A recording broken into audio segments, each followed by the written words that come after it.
This is MacroVoices, the free weekly financial podcast targeting professional finance, high net worth individuals, family offices, and other sophisticated investors. MacroVoices is all about the brightest minds in the world of finance and macroeconomics telling it like it is, bullish or bearish, no holds barred. Now, here are your hosts, Eric Townsend and Patrick Ceresna. Eric, it was great to have Tien back on the show. Well, listeners, you're going to find the download link for the post-game trade of the week in your Research Roundup email. If you don't have a Research Roundup email, that means you have not yet registered at MacroVoices.com. Just go to our homepage, MacroVoices.com, and click on the red button over Tien's picture saying, looking for the downloads.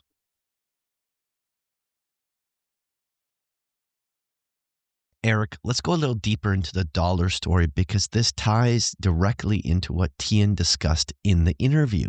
He made a strong case for the U.S. resilience, sticky inflation, strong growth, and a Fed that's easing into strength rather than weakness, all of which sets the stage for a potential dollar squeeze higher. Now, what makes this setup particularly interesting right now is that the implied volatility on the euro futures has collapsed to year-to-date lows. I have a chart on page 2 showing this. We are currently around 6.6%, down from roughly 9% earlier this year. That tells us the market's completely priced for calm and stability. And when volatility is priced this cheap, the asymmetry shifts in our favor. Why? Because the carry cost of being long options is lower. The marginal vega risk to the downside is limited, and you retain the potential for a vega tailwind if a macro event forces risk premia back into the market. In other words, this is a perfect environment to own convexity. So rather than trying to express the dollar strength through a linear short on the Euro USD or an outright futures short, I'd rather do it in a convex way where my downside is fixed, but my upside is open if something breaks. Now here's the trade. Buy the March 6, 2026 Euro futures put option at the 1.1750 strike, which is essentially at the money for 198 pips,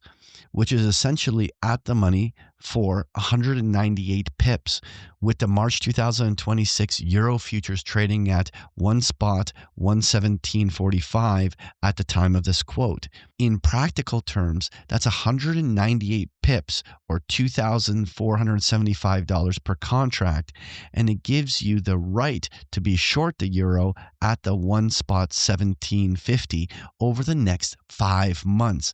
You'll pay a small defined premium to own pure gamma, clean convex exposure in the market that's completely complacent on volatility.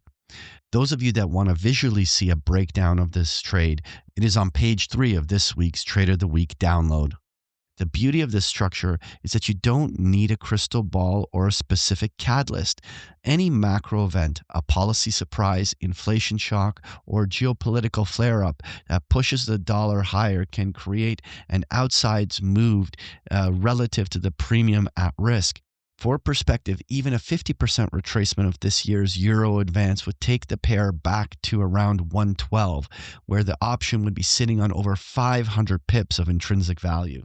On the flip side, if the dollar bear market continues, your risk is clearly defined, you lose the premium and walk away. But the way I see it, you're paying a small insurance premium to own convexity on a currency market that is priced for perfection. And that's a trade I'll take every single time. Patrick, that explanation worked for the pros, and of course our retail audience can get the full briefing by attending Patrick's Monday webinar, which always dissects the trade of the week in detail. MacroVoices listeners can get a free trial at bigpicturetrading.com. Eric, let's dive into this. What's your thoughts here on the markets?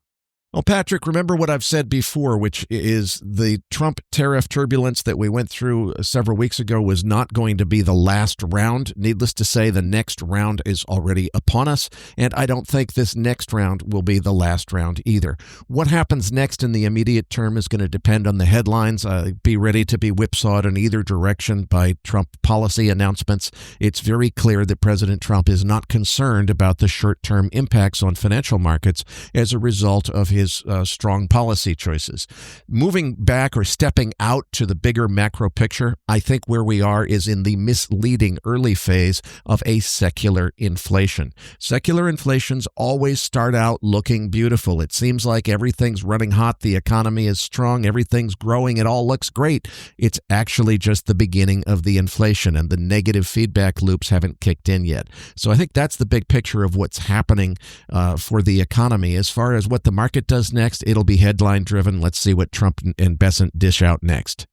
Well, Eric, we finally got ourselves a market correction. It was a very fast, rapid one-day peak to trough, 4% market drop that directly tested the 50-day moving average. So how do we size up the conditions of market? Well, first of all, we have the options expiration this week, which if the market stays within these major strikes, there's a lot of dealer pinning that happens just from the natural order flow of all that gamma that they have on the books. So the market consolidating here this week is not abnormal.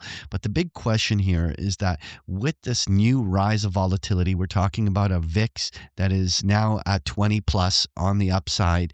At the same time, we have market breadth deteriorating, which I have on page 5. You can see that we hit a low of around 36% on the downside. We're bounced back to about 47%, but we have majority of stocks actually in a downtrend already selling. Now, what is a positive for the markets? Well, the bank earnings started to roll out and they all had positive reactions on it. I was looking at whether or not the financials would diverge and show that deterioration, but they've at least shown a little bit of strength. Now, for me, this is a very simple trade. Right now, consider the bulls to be in control of this market above that 50-day moving average, with 6,600 sitting right at there and the low of the market coming around 6,600 from earlier in the week. This is a logical place to watch for a break. If we break down below there, we could see all sorts of systematic selling, whether vol targeting funds, CTAs, and even dealer gamma exposure that could start becoming a feedback mechanism that accelerates a downside air pocket. But right now, the market is not in that danger zone. So let's see whether that technical breakdown actually gets underway. So Eric, let's move on to the dollar. What are your thoughts? Well, we tested the high end of the consolidation range. Haven't seen the breakout yet that Tian seems to be anticipating, and it's very much consistent with the tariff tantrum. We've seen this, bouncing up and down. Needless to say, what Trump just said was dollar bullish. That means we're going to test the high end of the consolidation range. We haven't broken out of it yet. I also want to comment that the strong rally in gold reminds us what's going on here with this U.S. dollar strength is relative to other currencies only.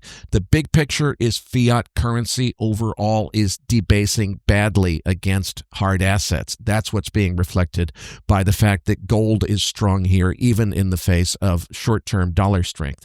The next few policy headlines are going to determine what the Dixie does next as a relative strength indicator relative to other currencies. But again, dollar up, gold up at the same time is a very important reminder that the Dixie is a relative, not absolute measure, and the big trade here, the big picture trade, is dollar down or all fiat currencies down and hard assets, including gold, up.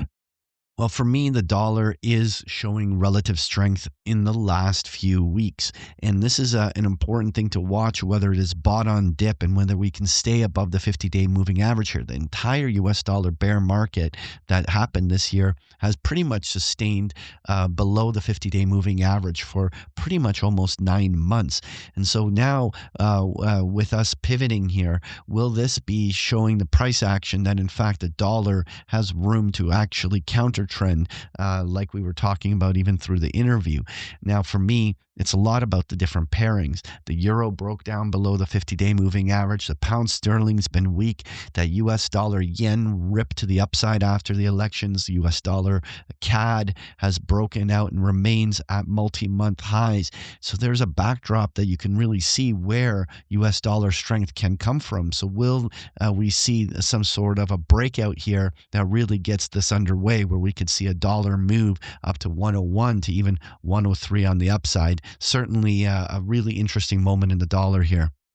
So let's move on to crude oil here. What do you make of this deterioration? Well, we're just barely holding on to a 58 handle at recording time just before the markets open on Thursday morning. Whether or not that holds, I'm not sure. I think midterm to short term, Trump is going to win on his desire for lower oil prices. So I think we see lower before we see higher, but boy, higher is coming. Just give him time to start the next war or the next escalation in the one of the several wars that we have in different theaters. I'm sure high oil prices are coming back, but not quite yet. I think we've got a little bit of lower before we move higher. Needless to say, timing markets in the short term is dangerous work, so don't blame me if I got that one wrong. Well, I want to refer back to Anas's interview when we had him on, in which he has a medium-term or interim outlook that is bullish on oil, but there's a lot of stress points on the short term. Clearly, they have emerged. And now with this technical breakdown of crude oil, I mean, we certainly can't even rule out a retest of those April and May lows that sit down in the low 50s. Now, can crude oil go down there? Of course it can. But the question is it going to be a major buying opportunity down there? And that's where I actually think we may want to visit that. On the short term, the risks are definitely a downside, but I think by November, if we're trading down there might be some asymmetric setups for trading oil to the upside.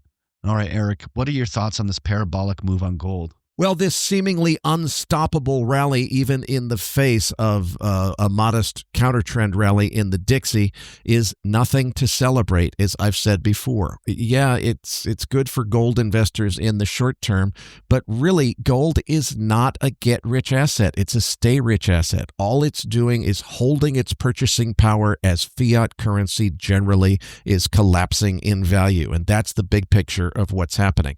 I do think that this dollar rally can continue a whole lot higher. But wow, we're overdue for a meaningful correction. And to make no mistake, where this is headed is ultimately toward a blow-off top and a sharp, really heavy, painful reversal to the downside. Question is, does that happen out of 42.50 or 48.50 or 57.50 or 12,863? I don't know. We're going to go higher, higher, higher in this crazy euphoric stage of this bull market before it blows off. From what level it blows off, I have no idea, but I'm confident that's what's coming. Well, the interesting thing about gold here, Eric, is that we are in the parabolic phase. When we blew through 4,000 like a hot knife through butter, that was a technical measured move. So whenever you see an acceleration beyond a measured move, I call those like the parabolic rises. And so when something goes parabolic, it is actually hard to call where the top will come in because it's just sure buying momentum. Arguably, we could see 4,500, even 4,700 with this kind of acceleration. But the one thing that is almost for sure is that when it runs out of steam, the correction will actually have the type of volatility it's having to the upside the other way on the downside. And so there's going to be a period where wherever we hit a short-term high, the pullback is now going to probably be bigger than 300 plus points that we were talking about in the weeks to come.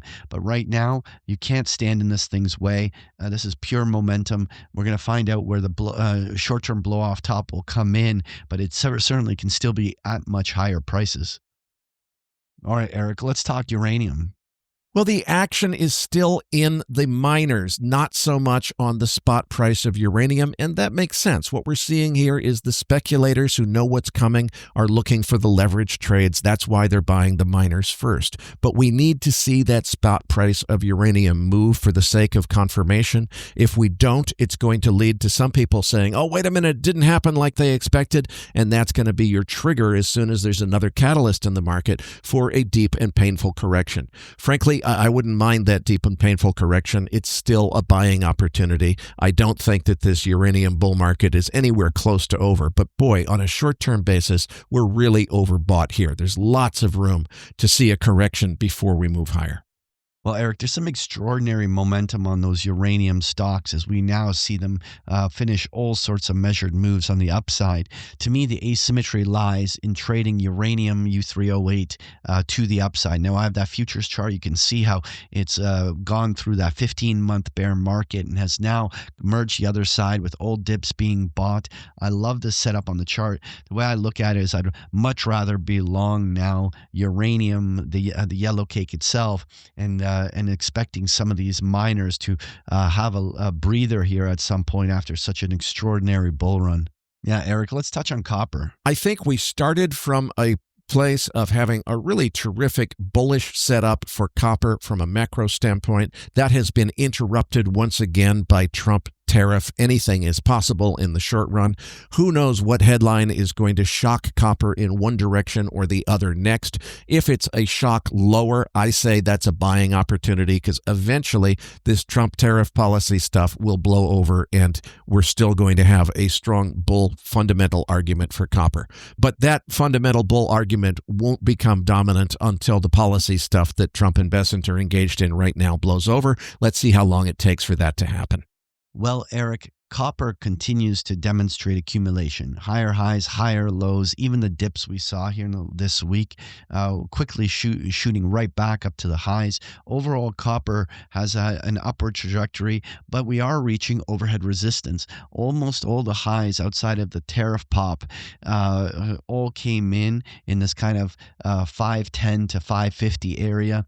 Now, it doesn't mean we can't have another 25-cent surge higher, but we're going to start seeing copper here testing some key overhead resistance levels. We'll see if it puts a short-term lid on the upside of copper for the remainder of this year. Patrick, before we wrap up this week's episode, let's hit that 10-year Treasury note chart. Yeah, Eric, the 10-year Treasury yield continues to be one of the most interesting charts to me. If you observe here, we're trading at the year lows and it looks like on the verge of a breakdown. And this is the bigger question. Are we seeing a risk-off moment in the markets where the bonds are clearly advertising that a potential dollar rip and risk assets being sold? Is this the play? One way or another, this 4% level was the low back in March, April, and it's also, again, the low of August. So the fact that we're testing it, it makes it the thing to watch here. Folks, if you enjoy Patrick's chart decks, you can get them every single day of the week with a free trial of Big Picture Trading. The details are on the last pages of the slide deck, or just go to bigpicturetrading.com.